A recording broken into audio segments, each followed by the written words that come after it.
सबसे पहले बात सरदार पटेल की 150वीं जयंती के मौके की, जहां पर आज देश भर में राष्ट्रीय एकता दिवस मनाया जा रहा है और इसी कड़ी में प्रधानमंत्री मोदी ने केवड़िया में स्थित स्टैच्यू ऑफ यूनिटी पर पहुंचकर सरदार पटेल को श्रद्धांजलि अर्पित की। इस दौरान प्रधानमंत्री मोदी ने सरदार पटेल के सम्मान में विशेष सिक्का और डाक टिकट भी जारी किया, साथ ही एकता परेड की सलामी ली। प्रधानमंत्री मोदी ने राष्ट्रीय एकता दिवस पर आयोजित कार्यक्रम के दौरान कहा कि आज यहाँ जो कार्यक्रम हुए उसमें अतीत की परंपरा थी, वर्तमान का श्रम और शौर्य था और भविष्य की सिद्धि की झलक थी।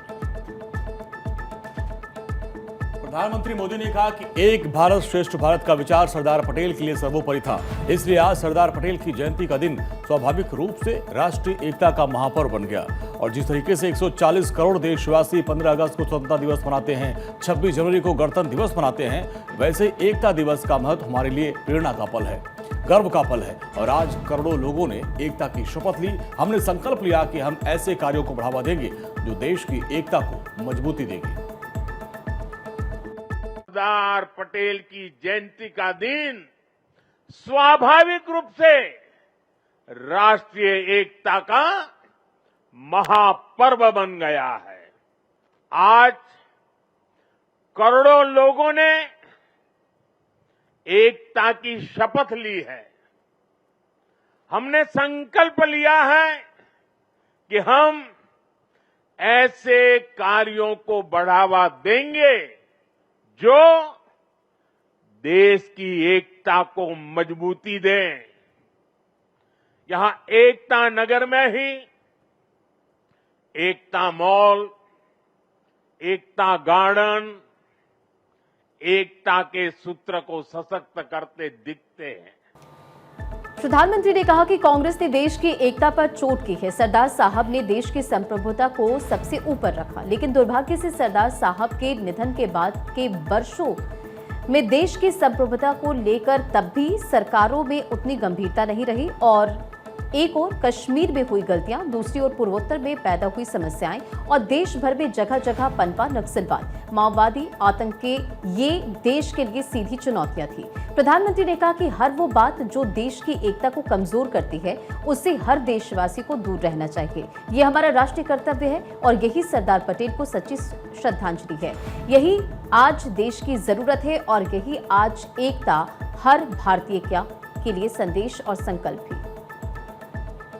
की संप्रभुता को लेकर तब की सरकारों में उतनी गंभीरता नहीं रही।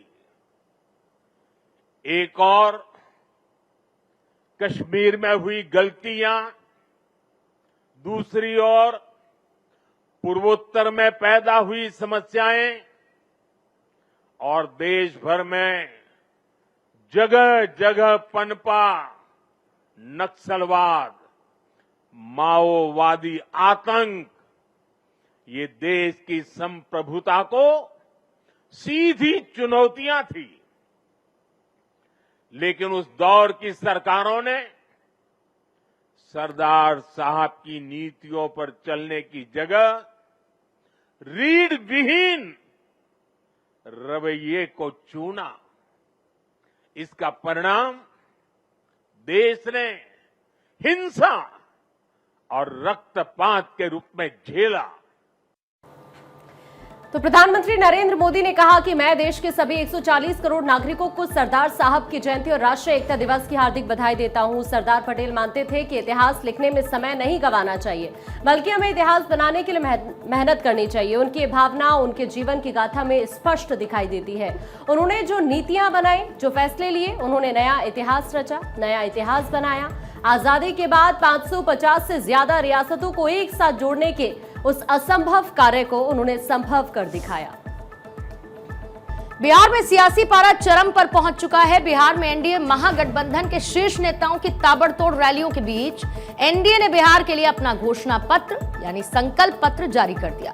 एनडीए के संकल्प पत्र को बीजेपी के राष्ट्रीय अध्यक्ष जेपी नड्डा, बिहार के सीएम नीतीश कुमार, बिहार के डिप्टी सीएम सम्राट चौधरी और एनडीए के सहयोगी दलों के शीर्ष नेताओं की मौजूदगी में जारी किया गया। एनडीए के संकल्प पत्र में रोजगार से लेकर महिला सशक्तिकरण, कृषि विकास पर जोर दिया गया। एनडीए ने 1 करोड़ से ज्यादा रोजगार देने का वादा किया। हर जिले में मेगा स्किल सेंटर खोलने का वादा भी घोषणा पत्र में किया गया। एनडीए ने अपने संकल्प पत्र में गरीबों के लिए पंचामृत गारंटी की योजना दी है और जिसमें पंचामृत गारंटी के तहत मुफ्त राशन दिया जाएगा, 125 यूनिट मुफ्त बिजली दी जाएगी और साथ ही एनडीए ने 5 लाख तक का मुफ्त इलाज का भी वादा किया है। 50 लाख नए पक्के मकान देने और सामाजिक सुरक्षा पेंशन देने का वादा किया गया है। एनडीए ने संकल्प पत्र में किसानों को 9,000 रुपए की वार्षिक सहायता देने और साथ ही 7 एक्सप्रेसवे और 4 मेट्रो शहरों के निर्माण से जुड़े संकल्प का भी जिक्र है। हम लोगों ने 25 महत्वपूर्ण मुद्दों के साथ जनता के बीच में जाने का निर्णय लिया है। सबसे पहले है हर युवा को नौकरी और रोजगार देना। 1 करोड़ से अधिक सरकारी नौकरी, रोजगार प्रदान करना, कौशल विकास करना और हर जिले में मेगा स्किल सेंटर से बिहार को ग्लोबल स्किलिंग सेंटर के माध्यम से के रूप में स्थापित करना। बिहार के डिप्टी सीएम सम्राट चौधरी ने कहा कि हमारा संकल्प है कि बिहार को ग्लोबल स्किल सेंटर के तौर पर स्थापित करेंगे। ये संकल्प पत्र दलित समाज, महिलाओं और युवाओं को केंद्र में रखकर तैयार किया गया है। महिलाओं को समृद्ध बनाने के लिए मुख्यमंत्री महिला रोजगार योजना से 2 लाख रुपए तक की सहायता राशि दी जाएगी। एनडीए ने 1 करोड़ महिलाओं को लखपति दीदी बनाने का लक्ष्य रखा है। महिला समृद्धि और आत्मनिर्भरता, मुख्यमंत्री महिला रोजगार योजना के अंतर्गत महिलाओं को 2 लाख तक की सहायता राशि सरकार देगी और 1 करोड़ महिलाओं को लखपति दीदी बनाने का काम बिहार की सरकार, बिहार एनडीए का संकल्प पत्र हम लोगों ने रखा है। और इसके बाद क्योंकि 1 करोड़ महिलाओं को यदि हम लखपति बना रहे हैं तो मिशन करोड़पति भी हम शुरू करेंगे। मिशन करोड़पति के माध्यम से चिन्हित महिला उद्यमियों को करोड़पति बनाने की दिशा में हम लोग आगे काम करेंगे। एनडीए ने औद्योगिक क्रांति का वादा किया है। एनडीए के संकल्प पत्र के मुताबिक विकसित बिहार औद्योगिक मिशन के तहत 1 लाख करोड़ के निवेश से बिहार में औद्योगिक क्रांति लाई जाएगी। साथ ही मिशन करोड़पति के माध्यम से चिन्हित महिला उद्यमियों को करोड़पति बनाने की दिशा में काम किया जाएगा। एनडीए के संकल्प पत्र को एनडीए के नेता बिहार के विकास के विजन के तौर पर करार इसको दे रहे हैं, तो दूसरी तरफ महागठबंधन के नेता एनडीए की नीतियों पर सवाल उठा रहे हैं। तेजस्वी जी ने साफ साफ कमिटमेंट किया, उतना साफ साफ कमिटमेंट करके दिखाओ, नहीं कर पाए। वो तो 22 से 24 के बीच में वो जो 17 महीने बीजेपी की ही कारस्तानियों की वजह से जो जदयू नीतीश जी हमारे पास आए ना, तो लाखों नौकरियां मिली। नहीं तो प्रधानमंत्री जी का और उनकी टीम का रिकॉर्ड तो 0/सन्नाटा है। मोकामा में जन स्वराज पार्टी के समर्थक दुलार चंद यादव की हत्या के बाद तनाव चरम पर पहुंच गया है। दरअसल कल मोकामा में दुलार चंद यादव की हत्या कर दी गई थी। हत्या का आरोप जेडीयू उम्मीदवार अनंत सिंह और उनके समर्थकों पर लगा है, जिसके बाद से मोकामा में स्थिति असामान्य बनी है। फिलहाल दुलार चंद यादव के परिजनों की तहरीर पर अनंत सिंह और उसके 5 समर्थकों के खिलाफ केस दर्ज कर लिया गया, लेकिन दुलार चंद यादव के परिजन न्याय की मांग कर रहे हैं। पुलिस की कार्यशैली पर भी सवाल खड़े कर रहे हैं। दुलार चंद यादव के परिवार वालों का साफ साफ कहना है कि दुलार चंद की हत्या जेडीयू प्रत्याशी अनंत सिंह ने करवाई। परिवार वालों ने कहा कि दुलार चंद यादव चुनाव में जन स्वराज पार्टी का समर्थन कर रहे थे और इसलिए उन्हें रास्ते से हटा दिया गया। दुलार चंद यादव के पोते रविंद्र ने कहा कि मेरे दादा की हत्या कर दी गई और मुझे डर है कि मेरी भी हत्या हो सकती है। पुलिस और प्रशासन कुछ नहीं कर रहा, हमें न्याय चाहिए। की गाड़ी आगे थी, मेरी गाड़ी एक पीछे थी, उनके पीछे ही हम थे।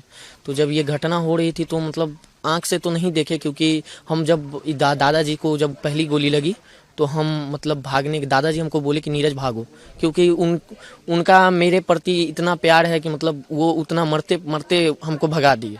और भागने के क्रम में हम यही देखे कि मतलब ये करमवीर और राजवीर दोनों दादाजी को पकड़ के लेके जा रहा है अनंत सिंह के पास, और अनंत सिंह गोली चलाया है, ये हम देखे।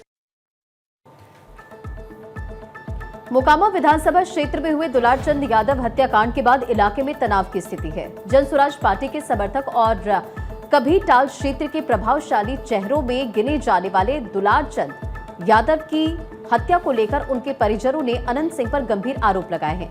पुलिस ने दुलारचंद के परिजनों की शिकायत पर हत्या का मामला दर्ज कर दिया है और इसमें मोकामा से चुनाव लड़ रहे अनंत सिंह को भी आरोपी बनाया गया है। आज एक एएसआई की सिवान में गला रेत करके मार दिया गया और दुलारचंद यादव जी की हत्या मोकामा में कर दी गई।